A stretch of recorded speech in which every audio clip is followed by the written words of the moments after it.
bit. Yeah, we were working through them, weren't we? Yeah, they had different names in game than the ones that you're seeing here. Cello, Landon, we're going to go with DZT, I'm assuming. DZT, it's going to be on the screen.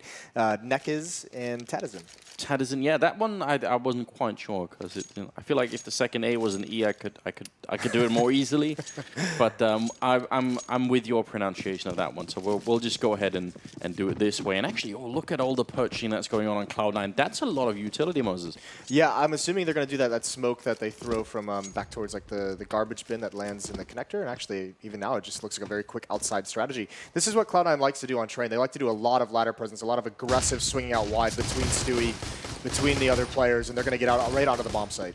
Ooh, that's such a nice smoke towards the C connector. That's actually not easy to throw. It looks like it should be, but it's very hard to get one that covers everything there. So very well done, and they have the bomb down, 5 versus 5 in the upper plant. This retake is going to be an absolute nightmare. There are so many crossfires that can be set up. These flanks from ladder room for DZT and Landon coming around through T-Choke. Those are going to be the important battles.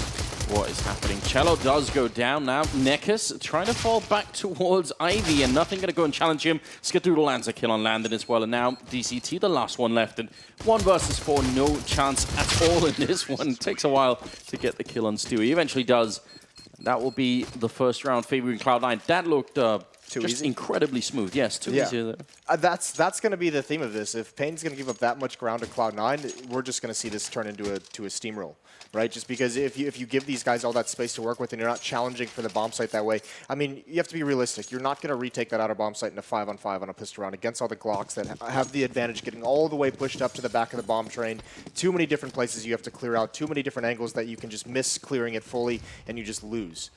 So they have to be very, very cautious in giving up the bomb sites that way. Yeah, it's a theme that we keep revisiting on train. You know, do you play in front of the smokes or behind the smokes? You play behind the smokes like they did there. Yeah, you're going to lose the bomb site, and eventually they're going to have to make up their minds about whether or not they want to challenge a bit more. Cello here, picking up a kill on Automatic, and actually a second one with the C-set, 75. What is going on for the American team? Now he's stolen that Galil. Yeah. This is not good. Yeah, no, Stewie's got to be aggressive here. He's got to find some ground to gain, and he is. He's right into Old Hell. That's an easy kill, and now they've kind of stabilized things. Skadoodle, 2 quick kills for him. Nekiz picking up 1 on Shroud. The bomb is down at least, so for now, Cloud9 just have to hide and not really challenge too much. There's no kit in play, and Cloud9 will surely know that. Stewie going to pick up the kill on Nekiz, and that should be the end of the round here. No trouble at all. Landon just hoping to maybe get another kill. Be great if he could escape with a UMP, but that won't happen. Still, what an expensive round. Yeah, it got dicey there. Some good kills, though, on the UMP is going to help that out just a little bit. This is going to be a solid buy out of Cloud9. So they're going to stabilize the economy a little bit. Am I just making this up, or does it feel like the C-set 75 is making just a minor comeback? A slight comeback? Yeah, I mean, it's still impactful, right? It's just tough to use. It's kind of taken away as that second option just because of how long it takes to pull out, obviously. Yeah. But you see certain players go You want to pull it out quick? Yeah, you got to pull it out quicker. All right. You got to be prepared for that at any moment. All right, I'm glad we got that in. Just looking for the Deagle headshot is DZT. Not able to find anything yet. And they're all over the A yard. And actually, because of the SMG push in there from Shroud, I believe, pretty risk-free, just discovers there's no one on B immediately. This is going to be the theme. Cloud9 is taking these rounds very fast, very aggressively. Everything's been executing within, the first 30, 40 seconds of these rounds. They're not waiting around whatsoever. So this is going to be the kind of disrespect style coming out that we normally see by an overwhelming favorite. And going into the gun rounds, paiN has to put a stop to that as quick as possible. This Galil, actually, surprisingly, this would be a pretty huge weapon to bring into the next round because then you can afford, the smoke, the Molotov to stop the kind of rushes, to do the counter executes. I feel like people have different philosophies on this, where some would say, well, if you're the better team, and you're playing the best of one, you should just go with the fundamentals, because probably chances are your fundamentals will be better than their fundamentals, and then you just keep the game like that. But I mean, there are other teams that will say, well, we're so much better. We're just gonna go with the big dick approach and make that work. Yeah, and also on a map like this, which can be very momentum based and very snowball-y, determined like with how the economy plays out. If you go with this fast pace and you're successful with it, then you can't just kind of run away with things. There's always the worry that if you go into a match where you're the overwhelming favorite and you just play it conservatively, you just try and not make mistakes, that you're just not going to be aggressive enough, and you're going to give the underdogs too much for them to work with in these matches. And this very much is a big dick approach to start out these first 3 rounds from Cloud9. There's no doubt about that. So much as it's evident. You don't even have to be an expert to see that that's what's happening here. 4th round in, smoke lands, but Landin, they go out just a bit too early, and that's going to cost them Stewie, but automatic there with a refrag right away, and I like the fact that they're playing so far up paiN Gaming. Big fan of this approach, but a nice flip from Skadoodle will take down DCT. We'll see if they can actually get back into this. The bomb has been planted once again. Skadoodle in action, jumping down right in the face of Landin. So now, 2-on-2, the bomb is down, and they are sort of sandwiched in here, Cloud9. They're going to be very careful. If Shroud goes down, it's going to be a big problem, but he will be able to find that kill. So now it's Landin 1-on-2 with the AWP, and they have no reason to peek him at all. Yeah, this is already won. He should almost just save this gun. He's got no kit. It's a full 10-second defuse. He just doesn't have the time to search for these kills. And now he's not going to be able to get away. Another good round from Cloud9, executing perfectly. Skadoodle with some huge kills, though. There were 2 players that were, in the sandwich, in hell, that could have caused a lot of problems. But Skadoodle hit some very, very nice shots. Even with the mistake, like you mentioned, that smoke. I mean, people just coming out of ladder room before that smoke plumes. This is one thing with Cloud9's train, though, that's going to be tough for paiN Gaming, and even is something moving forward into the future for future C9 opponents. They love coming out of ladder room. And that's kind of a scary prospect if you're a train team at the moment, because ladder room for the CT sides at the moment is very, very strong. Usually we're seeing 2 players nowadays, 1 inside, 1 outside, sometimes doubled up inside. And if you have a heavy emphasis on that ladder room and it's not successful, your T side can run into a wall. Yeah, it's absolutely true, and then those E-box positions as well, they can be pretty strong. Skadoodle having a bit of a weird game there, and Shroud decides it's all over. Doesn't want to keep watching that pitiful attempt to shoot for the E-box, which I could appreciate. 5 versus 3 for the moment, and yeah, this is some really quick rounds coming out right now for the C9 team. It's going to be that way until paiN can slow him down. It might slow down in this next round just because with the losing bonus built up, it'll be at its full value in the next round. That's when you'll see paiN with the M4s and the Molotovs. They can slow down that kind of fast execute style. There's a nice shot with the Deagle though. That's an AK-47 salvaged.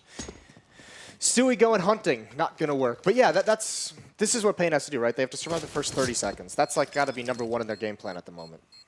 Oh, I like this. Just, I mean, trying to lure them in a bit, tapping the bomb once at least would keep them in the area. But you're right.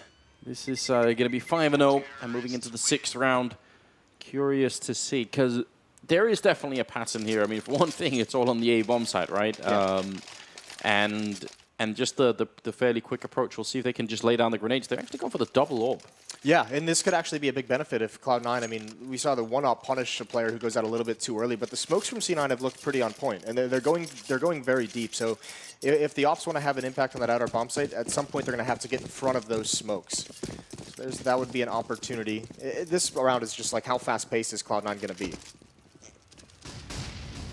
Skadoodle already moving in, just making sure there's nothing funny happening over here, and actually DCT walks right into it, so that's not the best way to get started. It's a pretty big investment into the round, and at least Cello will be able to get the frag back. Stewie just on a bit of a stroll out in the A yard. No one there to back him up. Tatasin will go down to Shroud, and that's going to leave a bomb plant, and they are very far away, paiN Gaming. Not even fully rotated out of Ivy yet. Yeah, this could even be a save call, actually. Look how deep that Molotov is. That's got to be so heartbreaking. This round just probably feels so hopeless for the paiN guys. If this smoke comes out, this should be the definite save call after this. This should just be bail out of the round, save the weapons for the next one. You know, you always got those school of thoughts. Is on the round like this, automatically take some guns out. Actually, he just wins every fight. This is absolutely brutal, isn't it? They'd already decided to save automatic. Just be a human being for once and leave them alone. You can always question whether it's smart to do that kind of aggression when you have that first buy. You know, when you have that major investment, do you really want to risk someone pushing up upper ramp like that? They had an idea for it, right? You saw the pop flash come out. It just doesn't affect Skadoodle whatsoever. Yeah. So just a little bit off, maybe just, you know, not at an angle that pop flash is going to hit, obviously. Now we're going to see the pause out of paiN Gaming. But yeah, this is just Cloud9. Like, I think against another team, with a team they're going to respect a little bit more in terms of within the server, they get that kill and they kind of slow things down and play the 5-on-4. Here it's just, we have an advantage, let's just press the issue everywhere. I mean, I think almost everyone said they were the favorites. Didn't everyone say that Cloud9 were the favorites to sort of make it through? I think, yeah, I mean, Cloud9 in this group, they've got to be the favorite to go out first, right? Yeah. Definitely. I put CLG as second in this group. I think that's not unreasonable. But yeah, I mean, at this point, it's looking really good for them. And Skadoodle on top. Everyone likes seeing that. Yeah. 9, 1, and 2. Power top. He's doing very good. There it is. So what's the gameplay here? I mean, right now I think the most aggressive we've seen them try and be was that push into like the upper holes on B against Skadoodle with the AWP, right? Yeah. That's like and that's not a very forward position. I mean, that's still fairly passive. So, you know, is it time to go crazy and push 3 people into main or something like that? You know, I think the first step for paiN, and this is what we see at the top echelons of Counter-Strike at the moment, is maintain get that ladder control outside as CT side. You really want to control that portion of the map. That's huge at the moment. It's so strong, such a good position to be in, and also slow down these fast pace. Just get more aggressive in general on the choke points. You can see them all pushing up down these train lanes. There's the 2 players in ladder control. That's nice to see. That helps so much. You get information. You can hear footsteps. You can flank quickly. Even if your teammate watching mid dies, you have 2 players in perfect spots. You still can't lose the bomb site if you have someone alive in ladder room. Yeah, you are absolutely right. And I mean, really, it seems like the only weak point now is if they would wrap around the sort of left-hand side of Ivy, if they smoke towards the yard.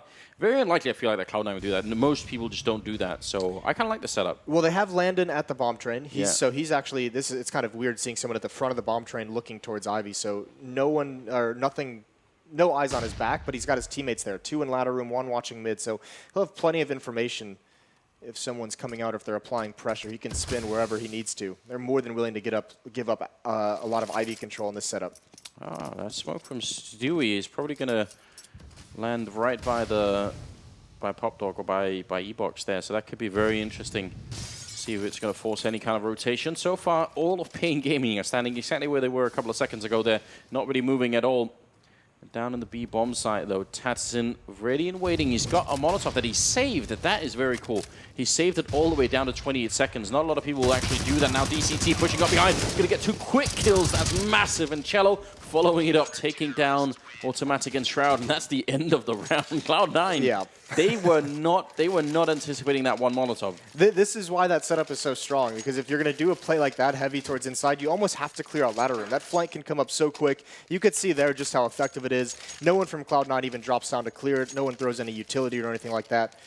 And it's at this moment, because nothing's throwing a little bit of a fake towards Ivy, that, you know, paiN is saying, all right, this is definitely a fake. They're definitely going towards inside. We're just going to get that quick flank going.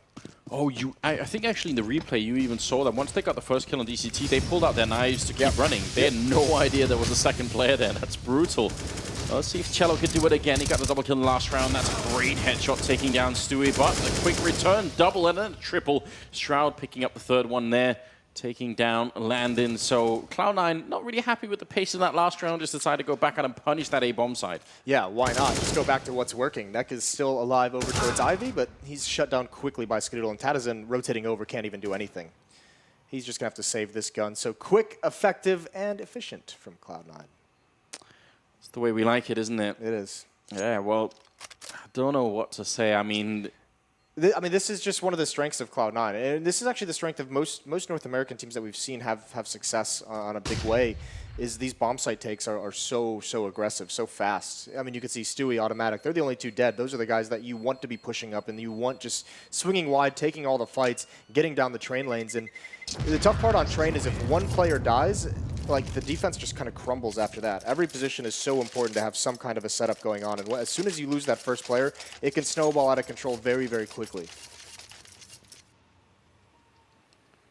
I feel like their name in itself could sort of go both ways. I think we have another timeout here. You know, tech issue, I believe. Yeah, it's unclear at this point if they like the paiN or if they're trying to be the ones to dish it out. Like, I think it could go both ways. A dangerous name to pick for an organization, I feel like. Yeah, it certainly is going one way this time around, isn't it? Yeah. Some people like that, Moses, and that's okay. Yeah, that's a good point. I got nowhere to go with that one. No. Dangerous territory. I really can't argue with it, can I? Was Kogu playing for them for a while, and then did he disappear again, or am I making that up? I'm not sure. I feel like I've seen like news articles of Kogu coming back to like 3 or 4 different Brazilian teams over the past 2 years, so I'm not quite sure where he's been tracked. It's interesting that he hasn't been able to make any kind of a dent whatsoever. Yeah, listen, I'll be honest. Every time that happens, I get exactly the same amount of excited. Well, what is he like? You do the same thing. You're still on the Markov opping train, aren't you? Yeah. So true. Yeah, I'm still waiting. I'm still waiting for that to happen. You're holding out a lot of hope for these 2 guys. And actually, now that we're on Train, like that used to be one of Kogu's really good maps. So I played Kogu once. oh yeah, Yeah. Was it a good time? It was a good time. So it's a quick spanking or? No, we beat him. Oh, okay. There we go. There it is. There it is, ladies and gentlemen. Nekis is pushed up down towards Ivy. I like this from paiN Gaming. It means at least they're taking some initiative and actually trying to control this game a bit more. They're going to land a headshot. They're trying to retreat back in. He's down to 20 health, but Cello will also find a kill on automatic and nothing. Oh, he tried to get away, but the fire was there and then the smoke disappeared. Oh, no. He set the trap perfectly, didn't he? Nice kill from nothing. Good trade. Also gives you Ivy control. They've lost a lot on the other side, though. This is huge. Shroud, you don't see this too frequently out of Shroud. Look at him making the plays, being the aggressor this early in the round, and that's perfect. No idea what's going on. His name has changed back to Runkdom. It has. I don't know what's happening, but they are moving it around a bit. Skadoodle trying to fall back and throwing that smoke. He's being hunted quite a bit, but then Shroud is clearing up the B bomb site, which leaves DCT alone. Kind of hard to say how you should play this 1v3. And that play from Shroud is so lovely, I guess is the best way to put it. And that's what you want to see more out of him against some of the better opposition, is that initiative when you know the attention isn't going to be on you, when you've lost some players. He's the one that sometimes you look to say make a play. Use that skill you have. And this time it's perfectly timed. It's the right decision, pushes all the way up, catches someone off guard. And look what he's done. He's cleared out the other side of the map for his team. He makes it so easy for them to just come over, get out of a tough situation. This was a 3-on-4, and Shroud just wins the round for him. Yeah, and I mean, I think that's a question that many people have been asking is, why won't he try and do that, against some of the better opponents, Certainly feels like he could challenge a lot of people for it if he was in the mood. Yeah, he just seems a little bit passive, a little more tentative. I mean, obviously this is something where he goes into it knowing the overwhelming favorites, right? Yeah. So there is that. Also, it helps being up 7-1 at the time. A lot of confidence to kind of take a risk. Yeah, does boost that. You're right. So, I mean, I still think we should give paiN Gaming a bit of credit for doing that push down Ivy. I think that's a decent idea. It's one of those things where, at this point, I'm just trying to look for ways in which paiN Gaming can show us that they keep sort of thinking about the game and keep thinking about, what haven't we done, what might work, because obviously they're in a really tough position. The worst thing is if people just keep running the same thing that doesn't work, Yeah, well, I mean, we've seen actually paiN try a bunch of different things. Chad said he wanted them to come in with a nice game plan and make sure, see if it works, keep trying to stick with that game plan. There's a good trade. That's the AK gone. No real danger in this round anymore. Well, once again, it's the quick push down Pop Dog that sort of opens up that bomb site pretty quickly. They didn't really have a lot of equipment, so it's hard to fault them for not putting up a good defense, but still. Yeah, back to that point, I mean, Chad said he wanted to see a consistent game plan, some kind of idea of how paiN wanted to approach this game. And I mean, starting on the CT side, it allows kind of Cloud9 to be the one that dictates the kind of game plan to a certain degree. Yes. And we've seen paiN go from wanting the AWP, wanting the double op early on, to doubling up 2 in ladder. Now they're doing Ivy pushes. So they're kind of running through the various ideas. And while they haven't found one that works, which at this point in the game is kind of, scary, I guess is the best way to put it. At least they've had the ideas. At least they've been proactive in trying to fix the solutions. They're just, this is at the point where I think they're just more getting outskilled than anything. So get better, get more skills is what you're trying to say. Yeah. In the middle of the game. It's easy. All right. Tadison hoping that he could maybe steal a rifle away from someone. I mean, every little bit matters at this point in time. It's obviously not easy. 9-1 being the scoreline and moving into the 11th round. We do have different pickups here. Now, I mean, when we say, get more skills, get better, right, there's things you can do strategically to kind of give yourself a better chance, right, to start feeling comfortable in the round. What they have to do is stop the early kind of aggressive plays. We saw the round the Cloud9, they were very, very slow, ran down the clock, walked towards inner, and they got shut down. It was a great setup by paiN. Yeah. Felt very, very comfortable. It's these fast tactics when you're not prepared for it, when you're just getting overwhelmed so quickly. Here's a change up as well. What? That's unbelievable. That's so unfair. Yes, I think unfair is, I mean, the universe is like that, isn't it? But still, that should have been just a quick death for Skadoodle. And he's just fully blind, fingers in his eyes, and just pulls the trigger anyway and just gets a kill. Why not? Yeah, and they have to go for this now. No kits on Landon or Nekis, and only one flashbang to use, and there's the usage. Yeah, just trying to clear it out. I mean, what can you do at this point in time? If you don't go for it, you're going to be so far set back. But At the same time, it's 9-1. Gotta just try and make it happen. Nothing shutting down one player, and he's very low on health. Making the jump is Nekis. He's at least gonna get that shot, but he's really nearly out of time, and he's gonna run right into Shroud. Triple kill, I believe, for the Canadian player, and that will be 10-1. That kill from Skadoodle. Yeah, that's ridiculous. And I mean, the benefit of it as well is even when he dies, even when he's blind, because Cloud9's so far ahead, they're just saying, you know, let's just rush in or something like that. Let's just go take control of box halls early. There's no, like, second guessing. Like, it's just kind of like, we either win this fight or we just die. So there's no one coming up to following up to be hesitant on trading that kill. Let's just keep moving forward, and no one from paiN is really prepared for it. That's why, I mean, they just have to slow things down at the start of the round. They have to use the Molotovs, and that's the other issue is that double op investment very early has kind of threw their money off out of sync. They, you know, even some of their buys, even that previous buy where they all had M4s and armor, they didn't have the smokes, the Molotovs to slow these kind of plays down. And when you're low on utility like that throughout an entire half, the only thing that feels like it's going to be proactive is this kind of aggressive play from a CT position. Got some CSET 75s in action. They're pointed the wrong way, though. That's always a problem. Yeah, yeah. Listen, I don't really have anything to go with that. You're exactly right, Anders. Yeah. They do have to be aiming at the opponents. that was really the core information that I wanted to. The core principle of the weapon. I just wanted to convey that for anyone watching. Listen, I think something weird that happens sometimes when you have, like, as you said, the skill gap and maybe the experience gap as well, is the less skilled team will look at their opponents, they'll look at all the demos, they'll try and figure out, well, how do they play on train, what do we know about them, what's their tendencies, and then when Cloud9 come in with this kind of play, all of that research is immediately invalid because Cloud9 might be playing pretty far from what they normally would play like, and you know, all their timings are thrown off, and so you've done all that homework, and because you've done all the homework, you feel like you sort of have to stick to it, right? I mean, you've spent maybe, you know, several days or weeks trying to prepare for maybe this one game, right? And then you get here and nothing works, but you feel like you have to keep doing it. And maybe, like, what I'm trying to argue is at some point, maybe the thing to do is to sort of actually throw out the playbook, go against Chad's recommendations and say, listen, this doesn't work anymore. Let's try and do a bit more of a, you know, puck style and just try and fight this. And actually, they're going to run right in. They stab Stewie with the AWP. That's definitely a bold move, and it actually sort of works out. At least they get the refrag there. So now it's a 4-on-4. Yeah, the crazy thing is they haven't actually rotated in immediately after that exchange. They just now have. That's a nice shot from Landon. The smoke's covering him off. Almost caught out. But still, paiN should have decent control this round. It's all on the timing with this. He's spotted out. Shroud can't win the fight. Yeah, this is looking like a good round for paiN. Certainly looking better. Landon will go down, and Nick is next in line. Yeah, why did you do that, Moses? They were doing so well. I apologize profusely to the paiN Gaming fan base. Well, it still is a chance here. Skadoodle's going to get it planted. A 1-on-2. He's got 9 HP and an AWP. Say it now, surely not. Surely he can't win this. He's got his back turned as well to the C connector.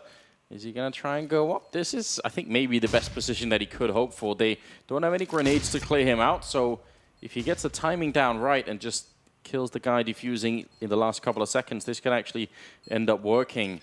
He's currently spotting it out. He doesn't want to jump the gun. They've only tabbed it once. This is incredibly sneaky from Skadoodle. Now he's going to be walking forward. A couple of seconds left. He goes for the shot, and it's a headshot. And Cello is down. Oh, no. Skadoodle has got no heart at all. He gets the last kill as well. Steals the round from paiN Gaming. Unbelievable. Would you look at that? Would you look at that?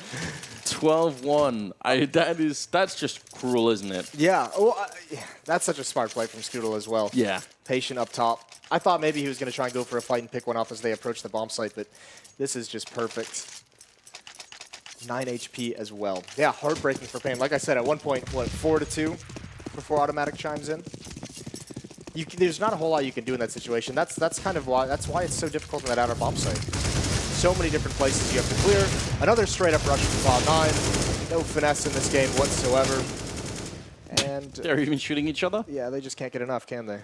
Yeah, this is, I mean, this is absolutely absurd. I think the analysts are going to have a hard time. We might have to bring back the pickles and the animal references just to sort of, you know, fill out the time, because There's been one round where Cloud9 decided to say, we'll slow it down, and they slowed it down so much that the Molotov on B was effective enough that the guys running up, Pop Dog could make that work. That's it. Every other round has been just straight on. Well, that's what I imagine a lot of the conversation would be, is just the inability of paiN to slow things down, whether it's because they haven't really had a set economy that frequently. I mean, this round they at least have the 3 Molotovs that they can use to slow something down, but I mean, the majority of this, even these investments in the double op, is not panning out the way they'd like it to. It's a lot of money to be ineffective. I'll say this, what if they bought a Negev and tried to provide Why have you done that? Covering fire? I'm just trying to think outside of the box here. It's 2 quick kills for nothing, and he's going to keep running in. So Stewie will pick up 1, and actually nothing, just waiting. Did he just bait Stewie to take the shot there? I think he did. At this point, why not? You're just having a little bit of fun with it, aren't you? Yeah, well, he goes down anyway to DCT, so at least there's that. Tatterson left 1 versus 2. A winnable clutch, I would say. He's got all the grenades for it, and because Shroud is down there by Pop Dog, if he managed to get the first kill on Skadoodle, maybe he could grenade out Shroud to win this. It's pretty much the only chance here in the 15th round, I think. We'll see if that's going to be working out. He has to figure out where they are first, and I think that's the big problem. That's why maybe he should speed it up a bit here. Yeah, I mean, we can just go back to this point. Look how difficult it is for this entire bomb site. What are you going to do? Look at all these spots you have to clear out. He's still just taking a gamble, but Shroud's going to peek, and I have the information. 1-on-1, still no kit, though. And Skadoodle closes it out. 14-1 half. What can you say about that? It's 19-1-4 for Skadoodle. That's a pretty good way to get started. Yeah, you like that. You love to see it. You love to see it. Well, not if you're paiN Gaming. That's not if you're paiN Gaming. That's really rough here. He did have a smoke to cancel it out, but as you said, going for the 10-second defuse inside of the smoke, just not really a viable option anyway. So even against an AWP, you just have to imagine that it's going to hit you at least once. Probably yes. All onto the pistol, Anders. And they have gone for a couple of smokes and a couple of flashbangs there on the paiN Gaming side. Always, I mean, pretty much what Cloud9 were doing. So that signals that it's going to be a setup rather than just a straight-on Glock train somewhere. I like that. Yeah, it's just going to be interesting to see where exactly it's going to be held, right? Stewie 2K playing aggressively up at the E-box. Nothing, and Shroud kind of buddied up at the high train, or at the back train, and over towards Ivy. Where do the smokes go is the question. I'd guess one of them is going to go to Ivy, and the other one probably will end, somewhere on the A-bomb site, just to try and create a bit of space there.